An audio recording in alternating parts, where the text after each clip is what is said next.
Hello and welcome to the NFL Preview Show powered by Oddschecker. I'm Tom Julian, this is Ben McClymont, and this guy right here, Jeff Reinebold. Jeff, great to have you with us. How you doing? I'm great, fellas. It's just about time for practice back here, so I'm looking forward to practice, but before that, always talking ball with you guys. Yeah, well, let's wrap through it, Ben, because there's loads and loads to talk about. I feel like we say that every week, but Jeff, there's one person that we need to start with, and it's Ryan Fitzpatrick. I can't believe we're talking about him again. It's week 3. Our producer is celebrating in the corner. Jeff, what's happened? What's he putting on his cereal, and where can I get some? I think what's happened, Tom, really is you're talking about a 14-year veteran that was able to spend the offseason with those receivers, and they've got a talented group of receivers. Who's a veteran who you can't fool. He's always been a little bit of a streaky guy. So when you look at him, I think he's at the point in his life and his career. Well, basically, he's just playing house money. He's made his billions. He's got an opportunity to be a starter late in his career. There's no real pressure on him. He's just out there having fun and playing. And I think you saw evidence of that in the press conference after the game when he comes dressed as Conor McGregor. And it was a breath of fresh air. I think that's what he's brought to the Bucs. Yeah, after watching Hard Knocks last year, I think this is what we expected last year, this new fresh Bucs, and Dirk Kotter's maybe a wily veteran as well. But how much has he improved this year? Not just the Bucs, but Dirk Kotter as a coach is now, he started great. He's one of the better coaches in the league all of a sudden. Well, I tell you what, it's so dependent upon how your players play. And, last year, everybody was down on Dirk. Now they're saying they've anointed him as the comeback coach of the year or whatever. The bottom is your players got to play. And what he's done, and the organization has done, they've gone out and improved in the offseason, brought in better defensive players. They've always had some weapons on offense. I think, Fitz is so much further ahead than Jameis is in terms of his understanding of the NFL game, how to read coverages, where the ball needs to go fast, getting sure, how to create one-on-ones, all that stuff. And so when your quarterback's playing, you become a great coach real fast. Yeah, well, let's just recap a second, Jeff, because this is the second 400-plus yardage performance from Fitzpatrick. He went 27 of 33, 402 yards, and another 4-touchdown pass performance. It's just incredible. And that's against the Super Bowl champions, Ben, 28-21 at the Raymond James Dome. So from a coach's point of view, Jeff, is there any way that you see Jameis Winston starting week 4? Not if I want to win. That makes sense to me. It makes sense. I just think it would be unbelievable. It would be beyond. It wouldn't be beyond my comprehension, but it would be really shocking to me if Fitz has another week even close to what he's had, and we see Jameis Winston playing quarterback for the Bucs. I just really believe that in this business, you ride a hot hand. The Bucs are playing better than they've played in years. Yeah. Why do you even begin to entertain the changing? Yeah, I don't see any way you can personally. It'll be shocking to me if they started Fitzpatrick. But we'll talk about something else that was shocking, and that was kicking. Ugh. Now Tommy fancies himself as a bit of a kicker. He said it's an easy job, but it was proven this week that it was not an easy job. So we got 12 missed field goals and 7 extra points. As a special teams coach, Jeff, how do you sum this up? Well, it's the nature of it. I mean, people have to understand that to go out in the park with your mates and kick the ball around is one thing. But to stand in front of 85,000 people and under the pressure and all of the, focus, all of that, and then be able to deliver, that's not easy to do. And it looks easy, but it ain't easy. And if it was easy, we wouldn't have a weekend like that. I think, talk about signings and how you can have a football team during the season. Bailey signed with the Vikings. Watch out, because that fills a major hole in their roster. And he is one of the most accurate kickers in kind of history. Yeah. And I thought that was an outstanding job by Minnesota to go out and get.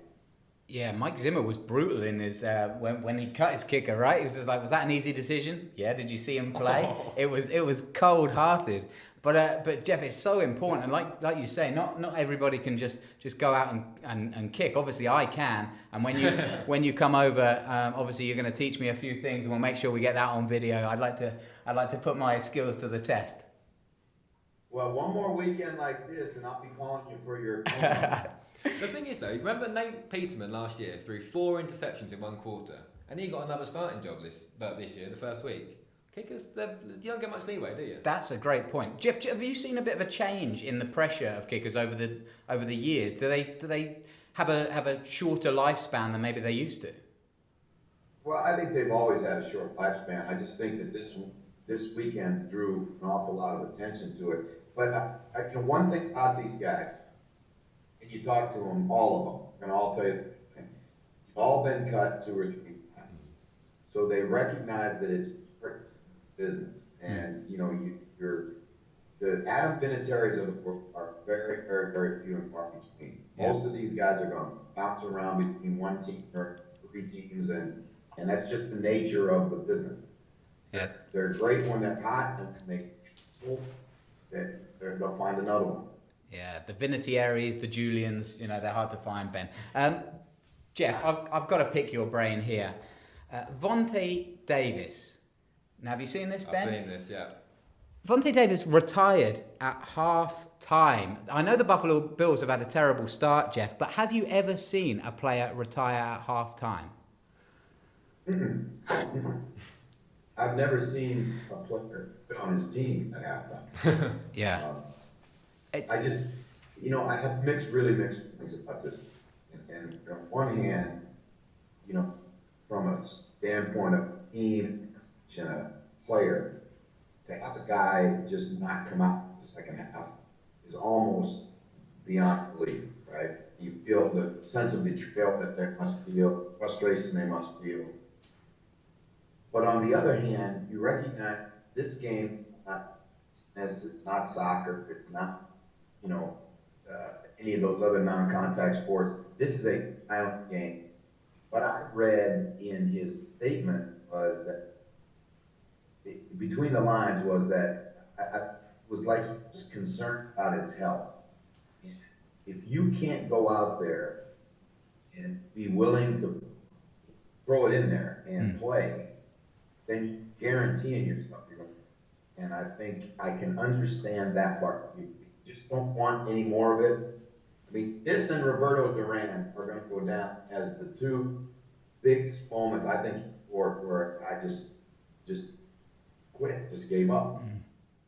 Yeah, I did see that as well. And I know that he was inactive last week, and I think he was unsure about retiring this summer. So it did seem like it was a 50-50 decision, and he made the wrong one. But what about you, Tom? How would you feel if your teammate left you at half time? It's not the right time, is it? Well, yeah, I listened to the Lorenzo Alexander interview, and he was just absolutely stunned. He just, like Jeff, couldn't think of a time where somebody had just quit on the team like that. And I mean, the Bills are a real. I mean, it'd be kind to say that they're rebuilding. They don't know what they are at the moment. But you go out and you put your body on the line every week as a teammate, and to have somebody just go, nah, sorry, I don't fancy that anymore. That's a really incredible move. Sit on the bench. Having said that, what Jeff said there, I mean, Vontae Davis is a 10-year veteran. He's put his body on the line time and time and again. And if you're not ready to go, then you're no good to your team anyway. Maybe that's true. Yeah. So Jeff, I want to talk to you one more subject before we have to let you go to practice. Jeff, there was another tie this weekend. What's happening in the NFL? 2 ties in 2 weeks. Somebody tell me what's happening. Well, that's kind of you could have segued that question right into the kicking. That's true. Yeah, that's the reason. I mean, some misses that were really. You can get a guy missing a 53-yard wind or whatever, but a number of them that were close, and you really wonder. But I think one of the things that you do see, Neil, just how, or Tommy. You just call me Neil Reynolds. I've got way more hair than Neil Reynolds, Jeff. I don't. You see, just how close the competition is in the National Football League. You know, when you can have ties, you can have 2 ties in 2 weeks. Yeah. I think that says that there's tremendous parity in the league, and games are going to come down to the wire. Yeah, the worst bit as well was as soon as Carlson walked out, and it was the same with Gonzalez for the Browns, you just knew they were going to miss. There was no way you could see them slotting it through. It just wasn't going to happen. But it shouldn't take away from the fact that it was a great game. 29-all. That doesn't happen often. 2 good, I say good quarterbacks, 2 great quarterbacks. Cousins really stepped up, 425 yards, 4 touchdowns. Adam Thielen and Stephon Diggs have to be made up there in consideration for the best receivers in the league, the best duo. How do you see this division going? Surely the Bears look good, but it's between these 2, isn't it? Well, I think the Bears are the next best team in the league right now. They get a little untracked on offense. They're after they get through the first 15 play script, they kind of stall a little bit offensively. The defense has to be better all the time. Vikings probably are the best overall team right now. And you know how you talk about teams trying to improve and see if they go out, bring in Bailey as a kicker, and they just signed one of my guys. Alton Robinson was a Super Bowl team in Atlanta and was with San Francisco. Great vertical speed, and he's going to provide for them what they don't have right now is that vertical stuff. Because Diggs is not a vertical guy, Thielen's not a vertical guy. Great players, but they need a guy to push the top off the coverage, and I think that's what brought in Allen. Yeah, well, Jeff, we're going to let you go to training, but before you go, I've got a little stat for you to impress all your team with. So there's never been a tied game 3 consecutive weeks in a row. We've had 2 in 97, 2016, and obviously just gone this weekend, but there's never been 3. Ben, is it going to happen this weekend? Yep, it's going to happen to the Browns. Oh, of course it Browns is. Again. That just makes sense. It's vintage Browns. Jeff, thank you so much for joining us. We appreciate your time every week. We're looking forward to speaking to you again next week when obviously the Browns will have tied. All right, brother. We'll talk to you. Cheers, Jeff. See you soon, Jeff. Ben, always good to chat with Jeff, get his picks, but now we get onto the serious business. Week 3, it's coming round the corner, and it's going to be another good one. We're starting with the Sky Sports Action 6 p.m. game on Sunday. It's the Saints at the Falcons. Ben, excited for this one? This is the pick of the week for me, I think. This is a massive game, divisional clash. 2 teams who are at the start of the year picked to maybe go all the way, go close anyway. Yeah. And the Panthers are in this division as well. And now I think this is a great division. So I think you can get great value on the Saints here. Do you? I think the Saints have started off poorly in a way they don't look great. Everyone says they miss Mark Ingram. The defense doesn't look very good. But 6-4, I know they're going into the Falcons. The Falcons looked better last week, but they're there for the taking. There's a huge matchup here, I think, between the man Julio Jones, wide receiver for the Falcons, against Marshawn Lattimore. Now, Lattimore had the better of Jones last year, but hasn't started off the strongest. No, If Lattimore can keep Jones quiet, which we know that the Falcons are susceptible sometimes in the red zone, that's hard for me to say susceptible. Yes. If they can be kept quiet in the red zone, and Drew Brees finds a bit of rhythm, because he's not quite got on the same page with his receivers yet, then the Saints have a massive bounce back potential here. They have. I think Michael Thomas on the same wavelength anyway. There's like 20 receptions, I think, in 2 games, which is unbelievable. 28 receptions, 269 yards. That's some serious stats. He's the best in the NFL right now. But I think Matt Ryan's maybe learned, like he's going away from Julio Jones in the red zone, where he went away last week and he used Calvin Ridley and Austin Hooper, and I think that might be the way to go. They've got such an array of receivers, why not use them all? Yeah, and we've also... Go on. I like an Austin Hooper anytime touchdown. Go on. I was going to say. What's the odds? I don't know at this moment in time. Oh, okay. Sorry, but you just fancy him to score. Oh yeah, he's in my fantasy team as well. This is going to be a big year for Austin Hooper. He disappointed me first week, but second week. So you're backing the Saints to win, but Austin Hooper to get on the score sheet. Yeah, well, Falcons are going to score, aren't they, still? That's true. That is very, very true. I think it's going to be quite a lively affair when it comes to scoring. So I am going Saints halftime, but Falcons full time. 11-2. We love one of those. We do love one of those. And over 54 is evens as well. I think it might just blow up. Yeah. What a game. Yeah. Sky Sports, you could have an absolute winner on your hands there. Let's move on to another 6 p.m. game. And I think, Ben, this week, if you've got Game Pass, there's such a great choice for Game Pass viewers. Obviously, you're going to pick your team. But if you're a team agnostic, then there's a lot of good games to come. And this is one of them. San Francisco 49ers at the Kansas City Chiefs. Ben, another free scoring team in the Chiefs. Finally at home, they get to entertain their home crowd for once. And Patrick Mahomes has just been on fire. Yeah, would you be scared to go back home? Why don't you just play away all season? Yeah, it's Rip true. it up. It's true. Two great young quarterbacks as well. Like, everyone must be looking forward, I certainly am, to watching these two quarterbacks go at it, because I think that's what it's going to turn into. Neither defence has proven themselves yet. So I think both teams could really go off. I've even got over 60.5 points for this one. Wow. What's 31 to 20, but I don't know. I think it might happen. Mahomes is scoring, he'll score 30, 40 points easily. 10 touchdowns in 2 games for Mahomes, which is just crazy. And his odds have actually dropped to be MVP down to 16 to 1. He's getting hotter and hotter as the season progresses. All about Watson last year, I know that was an injury, but it can always, and Wentz as well, it can kind of fall apart for these young quarterbacks. They get thrown in there at the deep end, and then can they make it through the whole year? Physically, mentally, it's a big year. Well, you mentioned him earlier. Jimmy Garoppolo was that wonder kid at the end of last year, and so far this season he's had 2 kind of indifferent games, and the 49ers are 1-1. What's happened to Garoppolo, and how does he get that mojo back? Is it the talent around him, or is there just something... I mean, he was never going to go on and win forever, but there's something not quite right. Yeah, they had Carlos Hyde last year, was a big get out for him. He could dump it off to him, and he ran really well. Yeah. Matt Brady did run really well this week, 138 yards thing. The receivers don't look great. Pierre Garçon last year carried them a bit. They've got Kittle, who's like his go-to guy. I think Goodwin got injured first week as well. He's a big guy who can kind of blow the top off you. So I think it's talent around as well. Jarrett McKinnon would have been really nice in that offense.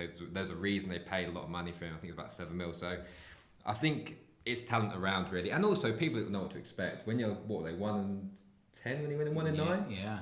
Like what do you expect from Jimmy Garoppolo? Not a lot. Like, this is a losing team now. Suddenly it's like, this is the man. He's a high earner. Dates whoever he wants. Let's go after him. And defenses know a little bit more about him as well. The 49ers are actually 12-5 outsiders in this one. Do you see any chance for them? I see a chance. I think they'll keep it close, but Chiefs 2-5, small lot short odds, but I think it's going to happen. And you've got to watch out for Tyreek Hill versus Richard Sherman. Sherman hasn't missed a trick this year, Ben. I think he's only allowed 1 pass that's come at him.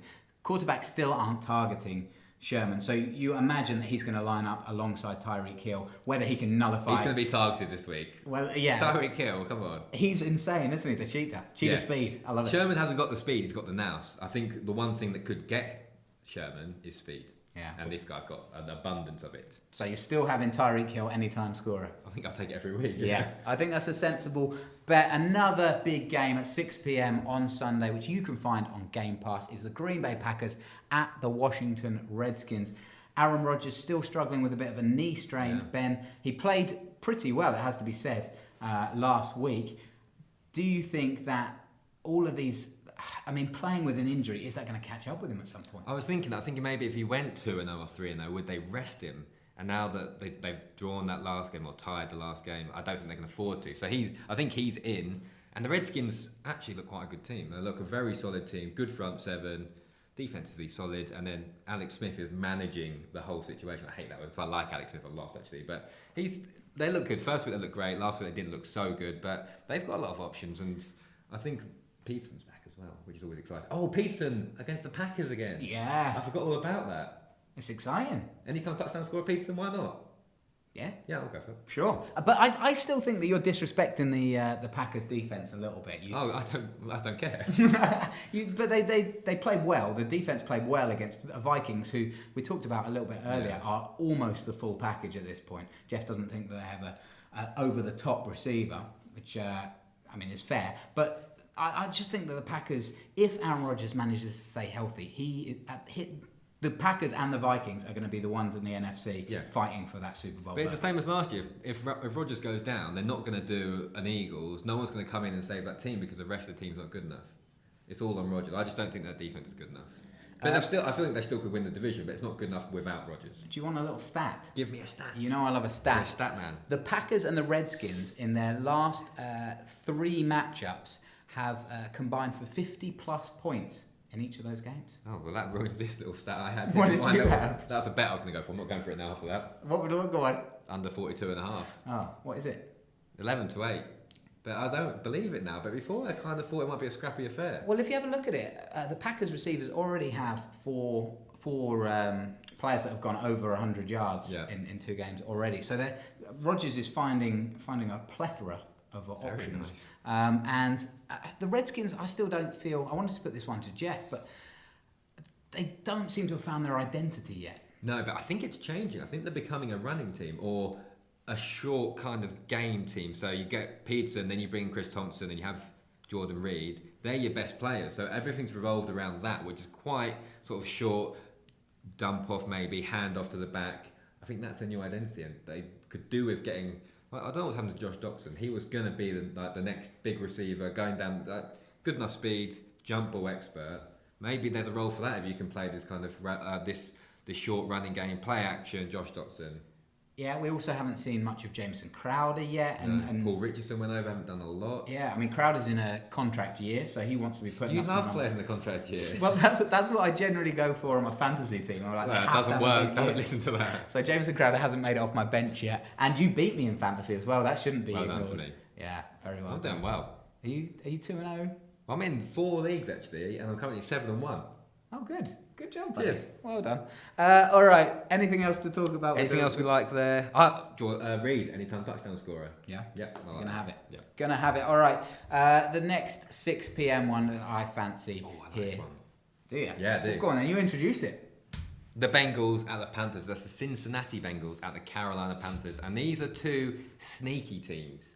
I think the Bengals are getting a little bit more coverage now as a good team. Panthers are still quietly sneaky, and I think Christian McCaffrey is about to burst out as well.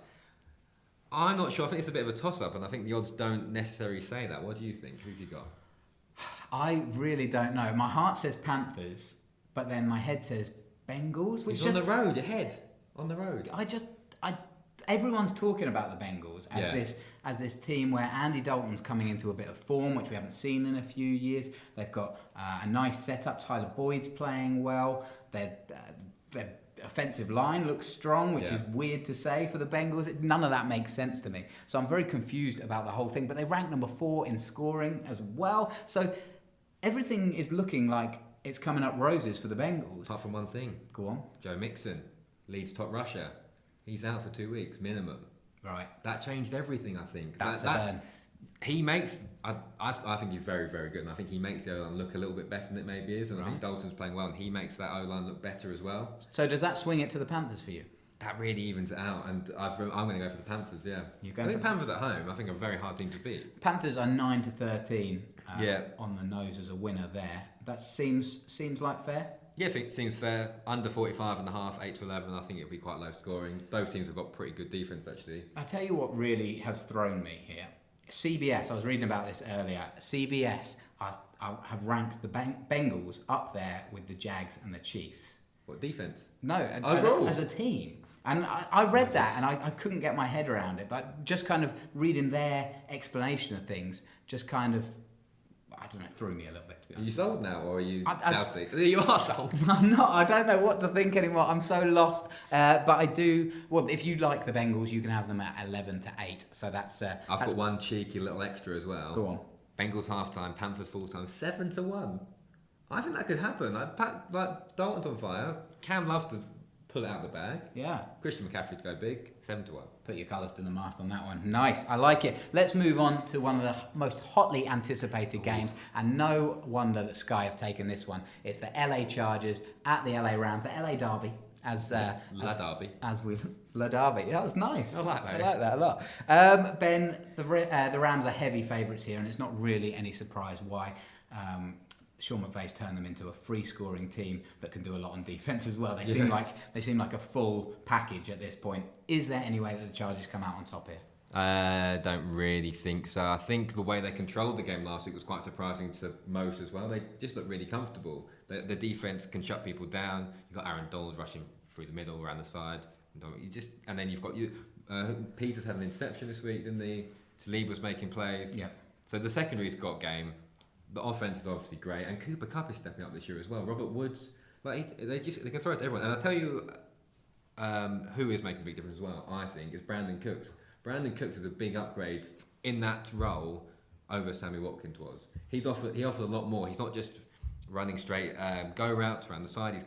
He's cutting in on shorter routes, and I think he just offers more to that offense. I couldn't agree more. The best thing about the Rams is that you've got Brandon Cooks, who is a legitimate number one, but then you've got Cooper Kupp and Robert Woods, who they can all be number ones essentially, and so it's so hard to script plays against this offense and try and follow what's going on. The Chargers have allowed 95 yards per game on the ground so far. It's going to be more than that this week. And they're going up against Todd Gurley. That is a tough ask for this Chargers D. I fancy Todd Gurley to have a day. Yeah, Joey Bosa missing as well. Yeah. It's big miss. Like, he really does put a lot of pressure on the quarterback, and that's not in the Chargers' favour in this week. So if you do fancy the Chargers, they're 45-17. We haven't sold them there. The Rams are obviously a heavy favourites at 4-11, but I just think that's sensible. I think they're -7 on the spread. Yeah. And that to me makes sense. I think they're going to go more than that. Like a lot of points in this game? A lot of points for the Rams. 52.5 overall, 8-5. I think that could happen. Don't mind it. Let's take it to Monday Night Football, which is happening on Tuesday in the UK, but we can get over that. The Tampa Bay Buccaneers, we've already talked about Fitzmagic. We've talked about these guys hosting the Pittsburgh Steelers, who are, frankly, a mess. Ben. Le'Veon Bell still hasn't turned up. Antonio Brown...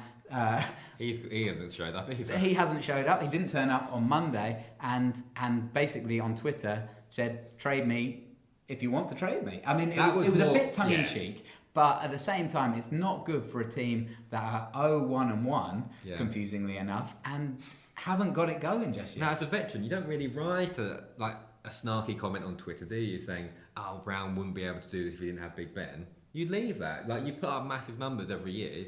Which tells me that the whole system is not well right now, because there's obviously more to it than that. And the Steelers, Ben, are in a Super Bowl window. There's no doubt about that. Big Ben is running out of time. Yeah. He is a great player, put up 450 yards in week 2 against the Chiefs, and yet they still didn't win. That's got to be concerning for all involved, especially head coach Mike Tomlin. Yeah, I think Mike Tomlin's feeling nervy. His press conferences aren't looking great these days, and he just looks a guy under the gun a bit. And I think there's a bit of mutiny within the camp, and I don't think that's really helping. But I don't know, are the Bucs going to fall apart this week? Will it happen? The Steelers are still a very good team. The betting's indicating it's pretty even. Ryan Fitzpatrick, the leader of this Buccaneers ship, see what I did there? Yeah, nice. 78.7% completion percentage so far, throwing 8 touchdowns in his first 2 weeks. He's running 75 yards as well. He's AFC Player of the Player of the Week every the last 2 weeks, which is incredible. Did I say AFC? I meant NFC. Yeah, just and he's just absolutely dominating things. And he dresses to impress it for press conferences. There just seems to be a massive feel-good spirit about the Bucs right now, and I don't really see why that should end against the Steelers. No, I think they've got the camp. The camp is on it's helping itself out, and I think we got a sense of that within Hard Knocks that we found that was happening. But James Winston maybe was a bit too involved in that, and now everyone's a bit freer and easier, and Fitzpatrick just not like doesn't care, but he's just out there balling like Jeff said, playing with house money at this point. Yeah. So if you fancy the underdogs, Tampa Bay Buccaneers, the 2-0 underdogs, I should mention, they are 11-10. But if, like Ben, you think the Steelers are going to turn it around, they are 11-13 to win this week. Yeah, go all out, half-time, full-time, 13-8. Just smash them out of the game. What, Pittsburgh Steelers? Pittsburgh Steelers, sorry, yeah, 13-8. Fair enough. Ben, you've picked a couple of outlandish ones. I do like an outlandish bet, but some of them have come in, if you've watched a few previous shows, so half-time, full-time. Well, we tried out the Oddschecker treble last week. Ben took a pick, I took a punt, and producer Tom also had a little bet in there as well. And the only person, Ben, that came good was the man behind the camera. Why are we here? We need to get in here. Yeah, I went for the Giants, you went for the Panthers, and Tom backed his own team, which is a surprising move with the Bucs, and they won again. Yeah. But all is not lost. We're going to try it one more time. Well, we're going to try it every week, but this time it's going to come in. I feel good. So, what have we got here, Ben? Do you want to introduce your team first? My team? I went for a road team last week, so I'm going to learn my lesson. I'm going to go for a road team again. Right, good. I'm going to go for the Bengals to win 7-5. Wow. I think that's just great odds. After everything I said about the Bengals earlier, I'm throwing them in. Right, okay. Good luck. You've thrown me off there. I am going to go for the Los Angeles Rams at -7.5 points at evens, because I just don't think the Chargers are going to hang around. And Tom has backed Super Bowl champions Philadelphia Eagles at -7 points to bounce back this week. That's also at evens. So that treble, you'll be able to see that nice little price just here. Think we're going to win this week, Ben? Yes, I do. We are starting to get into the groove of it. We won a couple last week. So John Brown anytime? John Brown anytime was one of them. Jaguars, half-time, full-time. So we're going to definitely talk about all the bets we win and maybe forget about those. But that is it for this week. Thank you so much for joining us. Thank you to Jeff, who dialed in all the way from Canada. We appreciate it. Ben, it's going to be a big week of NFL, big week of betting. Look forward to it always.